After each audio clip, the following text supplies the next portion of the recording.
For myself and for our nation, I want to thank my predecessor for all he has done to heal our land.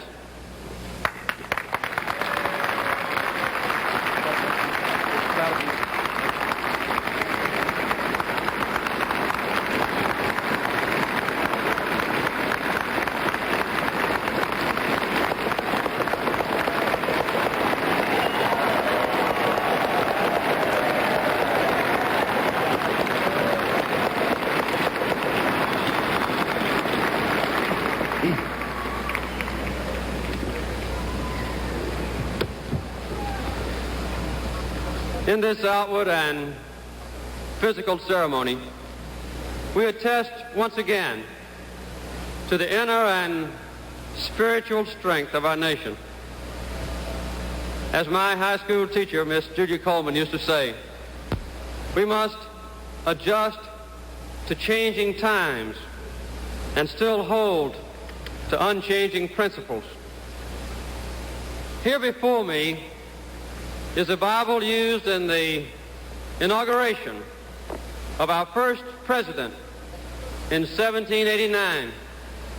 And I have just taken the oath of office on the Bible my mother gave me just a few years ago, opened to a timeless admonition from the ancient prophet Micah. He has showed thee, O man, what is good, and what doth the Lord require of thee, but to do justly, and to love mercy, and to walk humbly with thy God. This inauguration ceremony marks a new beginning, a new dedication within our government, and a new spirit among us all. A president may sense and proclaim that new spirit, but only a people can provide it. 2 centuries ago, our nation's birth was a milestone in the long quest for freedom. But the bold and brilliant dream which excited the founders of this nation still awaits its consummation. I have no new dream to set forth today, but rather urge a fresh faith in the old dream. Ours was the first society openly to define itself in terms of both spirituality and human liberty. It is that unique self-definition which has given us an exceptional appeal, but it also imposes on us a special obligation to take on those moral duties which, when assumed, seem invariably to be in our own best interest. You have given me a great responsibility to stay close to you, to be worthy of you, and to exemplify what you are. Let us create together a new national spirit of unity and trust. Your strength can compensate for my weakness, and your wisdom can help to minimize my mistakes. Let us learn together and laugh together and work together and pray together, confident that in the end we will triumph together in the right. The American dream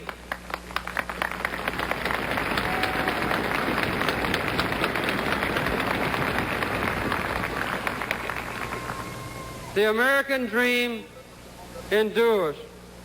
We must once again have full faith in our country and in one another.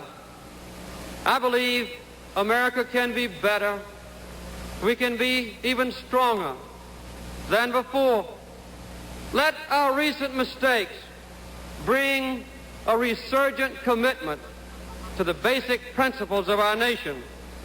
For we know that if we despise our own government, we have no future. We recall in special times when we have stood briefly but magnificently united. In those times, no prize was beyond our grasp, but we cannot dwell upon remembered glory. We cannot afford to drift. We reject the prospect of failure or mediocrity or an inferior quality of life for any person. Our government must at the same time be both competent and compassionate. We have already found a high degree of personal liberty, and we are now struggling to enhance equality of opportunity. Our commitment to human rights must be absolute. Our laws fair, our natural beauty preserved.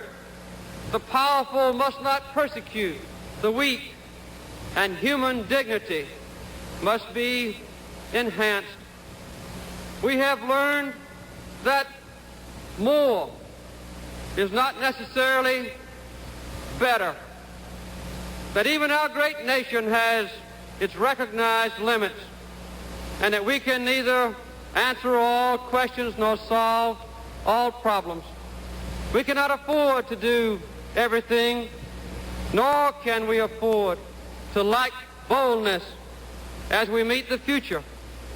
So together, in a spirit of individual sacrifice for the common good, we must simply do our best. Our nation can be strong abroad only if it is strong at home.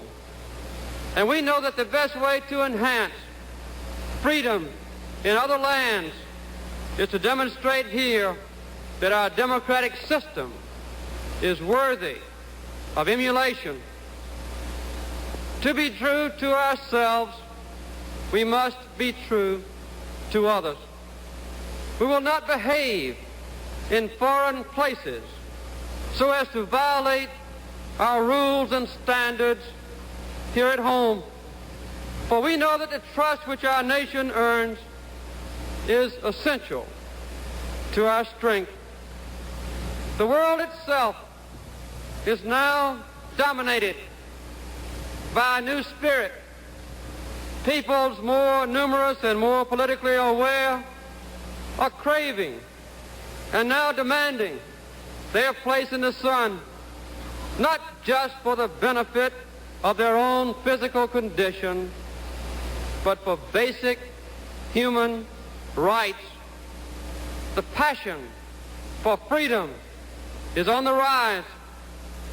Tapping this new spirit, there can be no nobler nor more ambitious task for America to undertake on this day of a new beginning than to help shape a just and peaceful world that is truly humane. We are a strong nation, and we will maintain strength so sufficient that it need not be proven in combat. A quiet strength based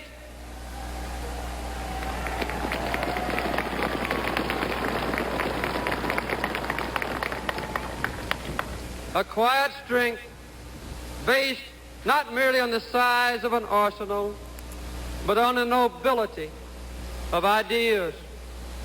We will be ever vigilant and never vulnerable, and we will fight our wars against poverty, ignorance, and injustice.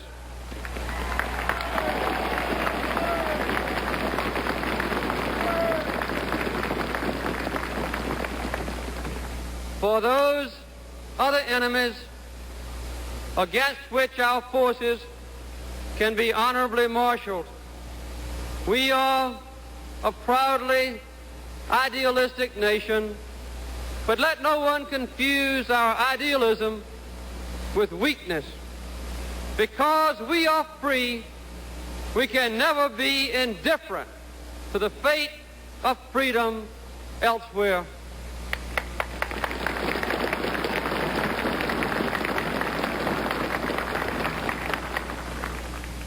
Our moral sense dictates a clear-cut preference for those societies which share with us an abiding respect for individual human rights. We do not seek to intimidate, but it is clear that a world which others can dominate with impunity would be inhospitable to decency and a threat to the well-being of all people. The world is still engaged in a massive armaments race designed to ensure continuing equivalent strength among potential adversaries. We pledge perseverance and wisdom in our efforts to limit the world's armaments to those necessary for each nation's own domestic safety. And we will move this year a step toward our ultimate goal, the elimination of all nuclear weapons from this earth.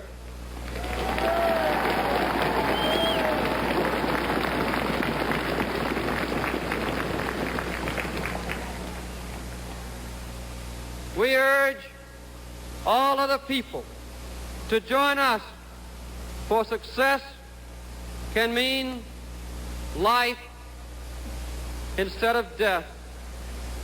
Within us, the people of the United States, there is evident a serious and purposeful rekindling of confidence. And I join in the hope that when my time as your president has ended, people might say this about our nation, that we had remembered the words of Micah and renewed our search for humility, mercy, and justice, that we had torn down the barriers that separated those of different race and region and religion, and where there had been mistrust, built unity with a respect for diversity, that we had found productive work for those able to perform it, that we had strengthened the American family, which is the basis of our society, that we had ensured respect for the law and equal treatment under the law for the weak and the powerful, for the rich and the poor, and that we had enabled our people to be proud of their own government once again. I would hope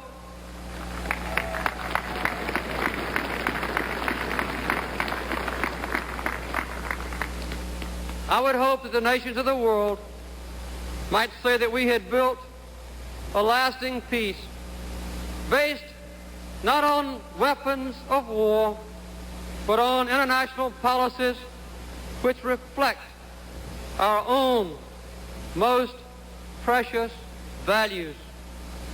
These are not just my goals, and they will not be my accomplishments, but the affirmation of our nation's continuing moral strength and our belief in an undiminished, ever-expanding American dream. Thank you very much.